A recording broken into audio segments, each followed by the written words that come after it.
Hi అండి, ఈరోజు recipe వచ్చేసి చికెన్ హాట్స్ అండ్ గిజర్డ్స్తో ఫ్రై ఎలా చేయాలో చూపిస్తాను. చాలా ఈజీ రెసిపీ.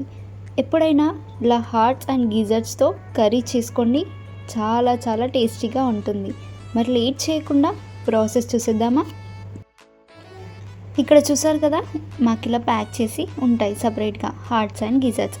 సో ఇవన్నీ కూడా ఒక బౌల్లోకి తీసుకొని కూల్ వాటర్తో ప్రాపర్గా వాష్ చేసుకోవాలి. ఒక 2 to 3 టైమ్స్ బాగా వాష్ చేసుకోవాలి.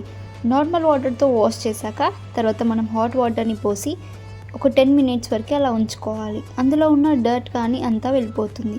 సో మేక్ ష్యూర్ ఖచ్చితంగా హాట్ వాటర్ని అట్లీస్ట్ ఒక 10 మినిట్స్ ఉంచాలి. కొంతమంది బాయిల్ చేసి వండుకుంటారు, బట్ అలా పీస్ అనేది సాఫ్ట్గా అవుతుంది. నెక్స్ట్ కర్రీ ఎలా చేయాలో చూద్దాం. ఒక బౌల్ తీసుకొని 2 స్పూన్స్ ఆయిల్ వేసి, ఆయిల్ హీట్ అయ్యాక సన్నగా చాప్ చేసుకున్న ఆనియన్స్ని వేసి ఒకసారి కలుపుకుందాం. నేనైతే ఇలా చిన్నగా చాప్ చేసుకున్నాను, మీరు పెద్దగా అయినా చేసుకోవచ్చు. ఆనియన్స్ కొంచెం కలర్ చేంజ్ అయ్యాక నెక్స్ట్ ఇందులోకి 5 to 6 వరకు గ్రీన్ చిల్లీస్ని వేసుకోవాలి. గ్రీన్ చిల్లీస్ని వేసి ఒకసారి మిక్స్ చేసి ఎక్కువ ఫ్రై చేయాల్సిన అవసరం లేదండి. లైట్ బ్రౌన్ కలర్ వచ్చేంతవరకు ఫ్రై చేసుకుంటే సరిపోతుంది. నెక్స్ట్ టేస్ట్కి సరిపడా సాల్ట్ని వేస్తున్నాను. సాల్ట్ వేసాక ఒకసారి అంతా కూడా కలిపేసి నెక్స్ట్ మనం చికెన్ హార్ట్స్ అండ్ గిజర్స్ని వేసుకుందాం. ఇక్కడ చూసారు కదా, హాట్ వాటర్లో కొంచెం పసుపు వేసి అలా కాసేపు పెట్టేసి మళ్ళీ నార్మల్ వాటర్తో 2 to 3 టైమ్స్ వాష్ చేసి తీసుకున్నాను. అందరు బాయిల్ చేసి తీసుకుంటారు, బట్ మాకైతే అంతగా నచ్చలేదు, టేస్ట్ ఏం అనిపించలేదు. సో ఇదంతా వేసి ఒకసారి మొత్తం మిక్స్ చేసుకోవాలి. ఆయిల్లో ఫ్రై చేస్తూ ఉండాలి. ఇందులో ఉన్న వాటర్ అంతా కూడా ఎవాపరేట్ అయ్యేంత వరకు ఇలా ఫ్రై చేస్తూ మధ్యలో కలుపుతూ ఉండాలి.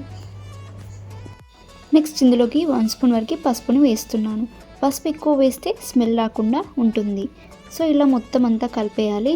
నేను ఇక్కడ మసాలాలు ఏం వేయట్లేదండి. ఇక్కడ చూసారు కదా, వాటర్ అంతా కూడా ఎవాపరేట్ అయ్యేంత వరకు లో ఫ్లేమ్లో పెట్టి మాత్రమే కలుపుతూ ఉండాలి.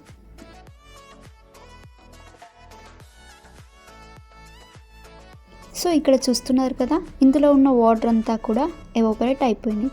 సో ఇప్పుడు ఆయిల్లో కాసేపు ఫ్రై చేసుకోవాలి.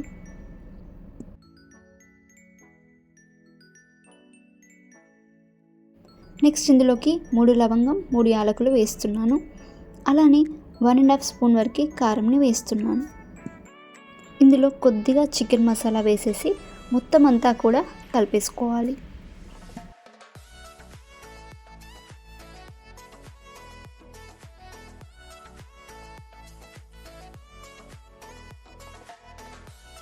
నెక్స్ట్ డ్రై కోకోనట్ పౌడర్ ఈ మాత్రం పడుతుందండి. ఒకసారి అంతా కూడా కింద నుండి కలిపేసుకోవాలి. ఫైనల్గా కొత్తిమీర వేసి ఆఫ్ చేసుకోవడమే.